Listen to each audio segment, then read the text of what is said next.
Et j'ai le grand plaisir de t'accueillir, Séverine. Donc Séverine Labou, qui sera notre grande témoin en fait de la journée. Séverine, tu es directrice d'un groupe hospitalier dans le nord de la France, un groupe hospitalier qui comprend aussi des établissements médico-sociaux. Voilà. Et tu es donc une des membres du comité consultatif national éthique. Donc bienvenue parmi nous. Je te laisse faire un truc. Merci pour cet accueil et c'est un plaisir renouvelé que de venir en Bretagne. Alors l'intitulé de cette journée est un intitulé éloquent et ambitieux. Ça tombe bien, on est sur une journée de qualité. Promotion de la bientraitance, lutte contre la maltraitance, approche multidimensionnelle. Je vais donc tâcher d'être à la hauteur de cette introduction. Alors pour commencer, je vous rappellerai une vieille publicité pour les plus anciens, la pub Ovomaltine, où l'acteur principal et unique avait 8 secondes pour vous parler des bienfaits de cette barre. Moi, j'ai la chance d'avoir 10 minutes pour vous parler de ces thématiques que sont la bientraitance, la maltraitance, dans une approche multidimensionnelle. C'est une chance, et ce qui est d'autant plus, c'est qu'on va aborder tout cela pendant toute une journée, et ça n'est pas peu une journée, tant ces sujets sont denses. Alors, je vais peut-être vous décevoir, mais je vais faire cette introduction de manière tout à fait classique, c'est-à-dire que j'ai regardé chaque mot de cet intitulé de cette journée pour en tirer une petite définition, une synthèse. À vrai dire, peut-on faire autrement que d'en passer par là? Si je vous pose la question, qu'est-ce que la bientraitance? Vous allez pouvoir dire pas mal de choses, mais est-ce que vous serez pour autant satisfait de ce que vous allez pouvoir en dire? C'est assez complexe, on va le voir dans quelques minutes, quoique. Alors tout d'abord sur la promotion de la bientraitance, donc promotion, c'est très simple, on regarde le DICO, c'est favoriser, c'est encourager le développement de quelque chose. La bientraitance, si on regarde le dictionnaire Larousse, c'est très simple, c'est très facile, c'est très court, c'est le fait de bien traiter, je lis, un enfant, une personne âgée ou dépendante, un malade, virgule, etc., point virgule, l'ensemble des bons traitements eux-mêmes. C'est facile, c'est très court, c'est efficace, c'est intéressant, on parle de personnes vulnérables, mais c'est beaucoup, beaucoup trop court pour notre secteur, qui est le secteur sanitaire, social et médico-social.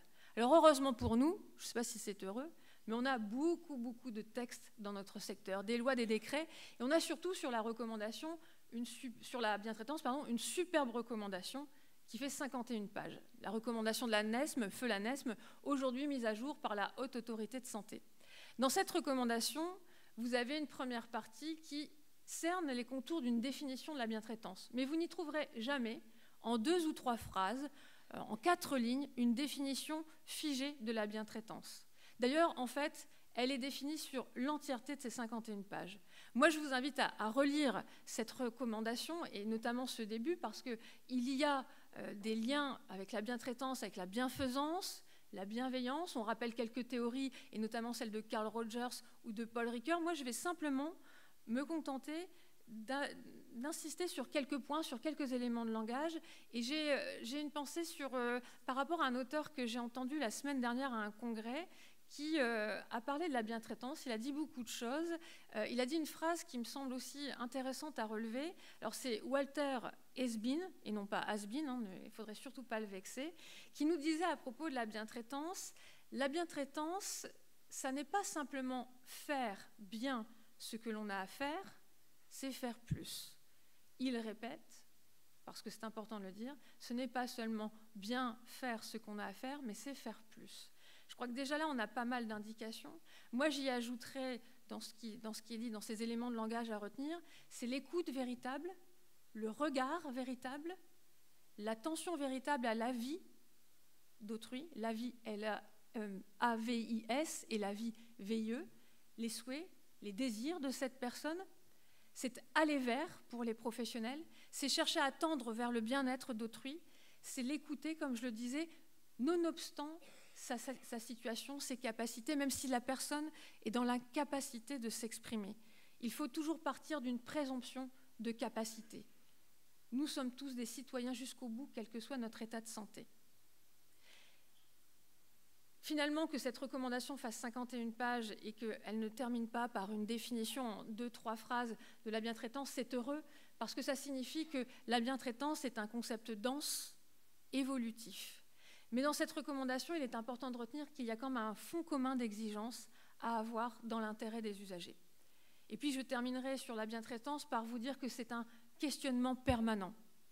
Toujours se questionner, est-ce que je fais bien? Est-ce que c'est dans l'intérêt de la personne? Est-ce que je l'ai consulté? Mais je vais m'arrêter là parce que là, on va tomber dans l'éthique et ça, c'est Séverine Jux qui va vous en parler. J'en passe ensuite à la lutte contre la maltraitance. Lutter, c'est facile, c'est résister, c'est aller contre quelque chose de néfaste. La maltraitance, en préambule, il faut dire une chose, c'est qu'on a tendance à avoir pour réflexe à imaginer que la maltraitance et la bientraitance sont les deux faces d'une même pièce, mais deux faces opposées. Or, vous savez bien que agir contre la maltraitance, ça n'est pas forcément faire de la bientraitance, et faire de la bientraitance, ça n'est pas forcément lutter contre la maltraitance. Ça peut se recouper, mais pas totalement. Donc ça, c'est important de le rappeler. Sur la maltraitance, je ne vais pas prendre de dictionnaire ni de recommandation, je vais prendre tout simplement, et je vais prendre le temps de le lire, l'article 119-1 du Code d'action sociale des familles, qui est issu de la loi du 7 février 2022, car tout est dit, tout est clair, et vous savez que cette définition était attendue. Donc je prends le temps de la lire.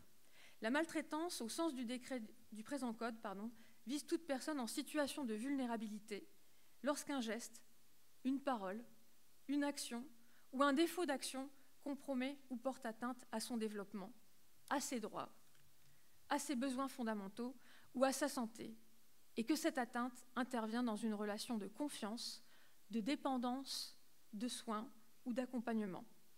Les situations de maltraitance peuvent être ponctuelles ou durables, intentionnelles ou non. Leur origine peut être individuelle, collective ou institutionnelle. Les violences et les négligences peuvent revêtir des formes multiples et associées au sein de ces situations. Je ne m'y étends pas, c'est assez clair, omission, action, individuelle, collectif, Séverine Jux y reviendra. Enfin, je terminerai par l'approche multidimensionnelle de cette journée. J'aime le mot « approche » parce qu'il est connoté avec beaucoup d'humilité.